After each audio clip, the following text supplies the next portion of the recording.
Saídas e chegadas no rubro-negro carioca têm deixado a torcida do Flamengo de cabelo em pé. Everton Ribeiro já tem novo clube, Thiago Maia pode estar partindo para São Paulo, presidente do Corinthians confirma negócio com Gabriel Barbosa na frente do vice-presidente de futebol do Flamengo, Marcos Braz, e parece que a situação envolvendo o Vinha e também envolvendo o Léo Ortiz está cada vez mais complicado, está cada vez mais difícil.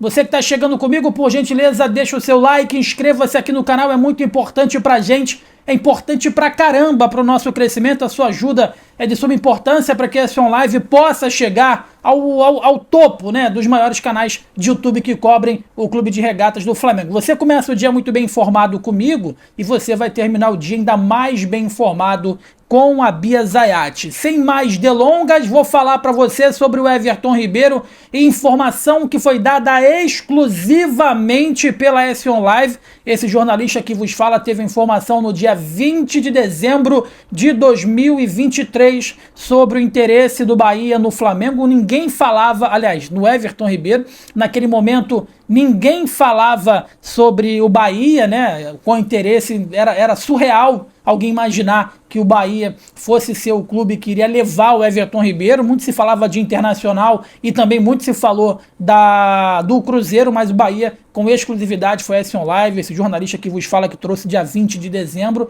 e os fatores vão se confirmando, os fatos vão se confirmando, melhor dizendo, né? O Everton Ribeiro vai assinar aí com a equipe do Bahia para ser o grande nome desse projeto City, né? Que o Bahia foi comprado pelo Grupo City e o Bahia estava querendo um grande nome para que fosse a cara do projeto. Foi muito criticado ano passado, brigou para não cair até as últimas rodadas e foi muito criticado por não ter, o Grupo City foi criticado por não ter feito nenhuma contratação de grande vulto, e parece que agora vai se concretizando o Everton Ribeiro, não em salário, não em valores, até porque está indo em fim de contrato, né, indo de graça entre aspas, né, mas está indo sem, o Bahia não desembolsou nenhuma verba para poder comprar o Everton Ribeiro, ele está em fim de contrato, indo de graça, né? Essa é a pura realidade, mas ele vai sim, em magnitude, ser uma das maiores contratações da história do Bahia, né? Por tudo que representa, por toda a história do Everton Ribeiro, um atleta que esteve presente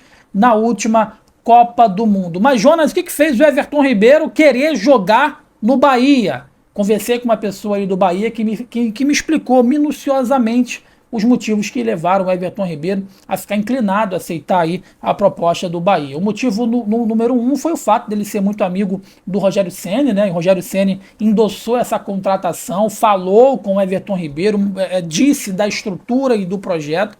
O segundo foi efetivamente ali o fato dele deixar de ser um coadjuvante, né, aqui no Flamengo. Ele seria um coadjuvante na temporada de 2024, né, seria o primeiro ou o segundo reserva ali, só iria jogar quando efetivamente acontecesse a Copa América, ele iria ter mais oportunidade nesses moldes, né, e lá no Bahia ele chega como uma das grandes contratações, para ser o cara para pegar a camisa e ir para o campo e jogar e resolver.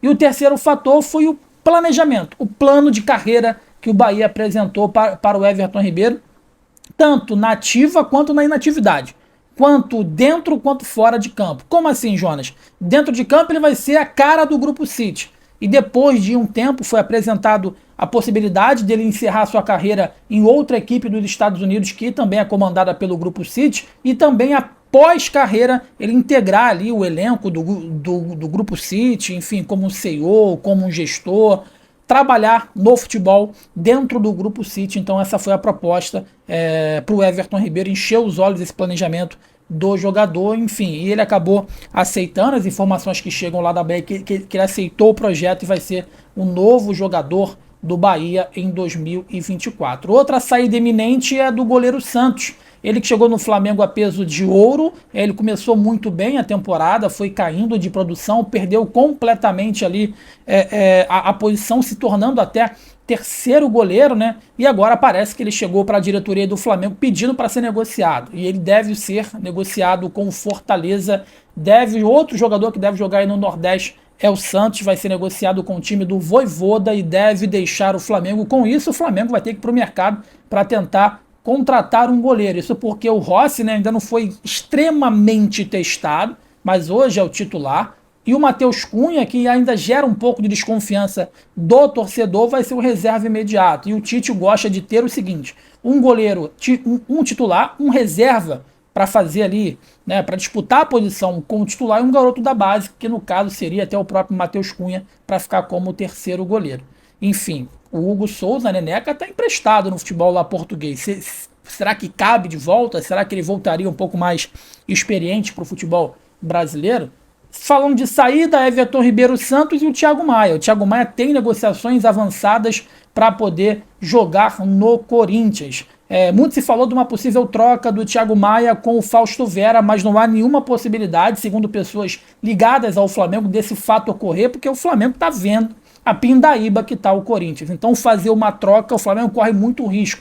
O Flamengo quer negociações à parte. Se o Corinthians quiser negociar pelo Thiago Maia, o Corinthians vai negociar, o Flamengo não vai dificultar, e aí o Flamengo vai atrás do Fausto Vera, serão negócios à parte. Não haverá troca entre o Corinthians e o Flamengo envolvendo esses dois jogadores, deixando claro que o Fausto Vera está na iminência de ir na FIFA para conseguir uma liberação do Corinthians, que não vem arcando, né? Segundo informações, não vem arcando com salários, enfim, tá deixando atrasar, isso tem incomodado muito o Fausto Vera, também o Rojas, né? Jogador do Racing, que está lá no Corinthians, e não deve permanecer também na próxima temporada. E falar em Corinthians, né? A gente está falando aqui que o Corinthians quer contratar o Thiago Maia, né? Que o Corinthians não está pagando os jogadores que lá estão, mas se espanta-se o fato do presidente do Corinthians, no ato da sua posse, com a presença do vice-presidente de futebol do Flamengo, que teve presente no velório do Denis, pegou a ponteira, foi correndo lá para São Paulo para participar da posse do novo presidente do Corinthians, e mesmo com o Marcos Braz presente, ele falou